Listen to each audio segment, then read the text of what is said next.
You're definitely gonna get a food coma after eating this, that's for sure. So plan accordingly.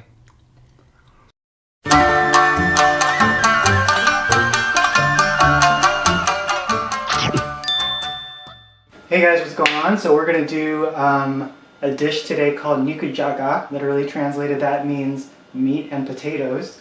I have some potatoes here ready to go. I actually microwave them so that we can cook the dish a lot quicker. I have some soy sauce here, some Dashi here ready to go, some meat, and some sugar. I already measured out about a quarter cup of sake, and I'm going to cut up this onion right now. So I slice these onions relatively thick. It's up to you how thick or thin you want them.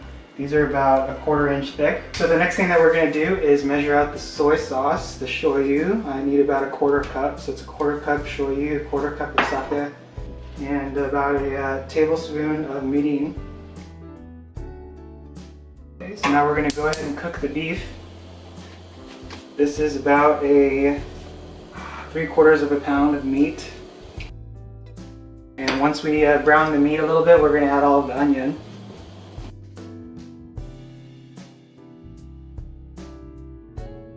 So the meat that I'm using comes pre-sliced. If you have a Japanese market nearby, you should be able to find it pretty easily, but if you don't, you do want to cut your beef very thin, so maybe about 1/8 of an inch if you can.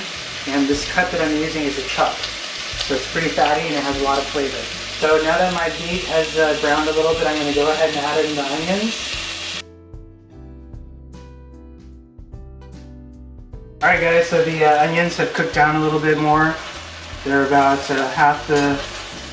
taking up about half as much space as they were initially. So I'm going to go ahead and add in all of these different ingredients for the sauce. So the dashi, the sake, and the shoyu, or the soy sauce, some sugar, and then I'll put these potatoes in last since they're already cooked.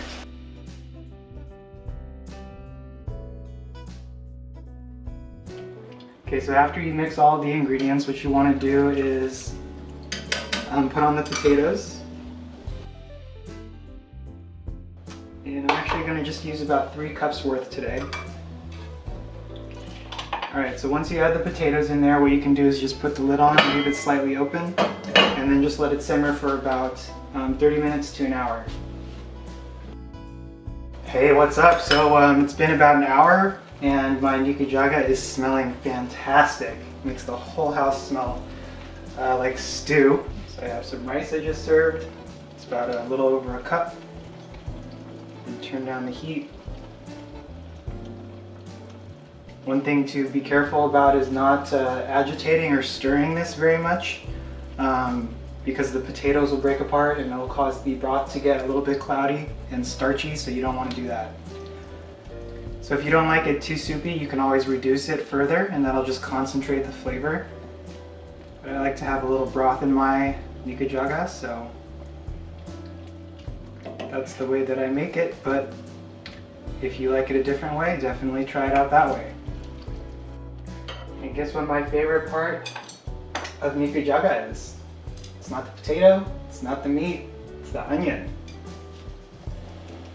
Onion is so tasty, especially when it's infused with the broth and it just melts in your mouth.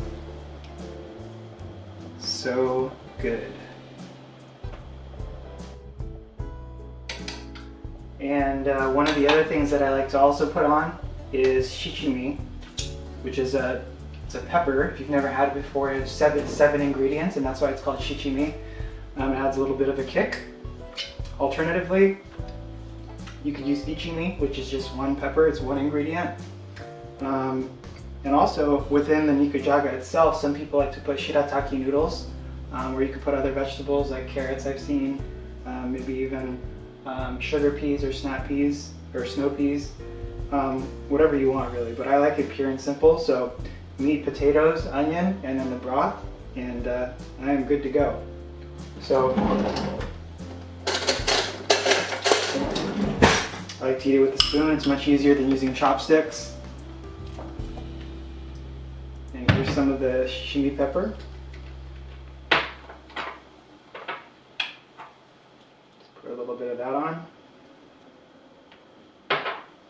Alright guys, so here is my Nikujaga. I'm ready to eat it. Snapped a few photos. Mmm. Nice and hot.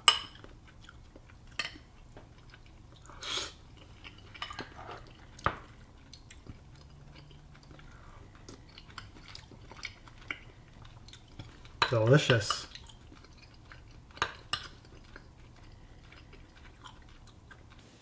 All right, until next time.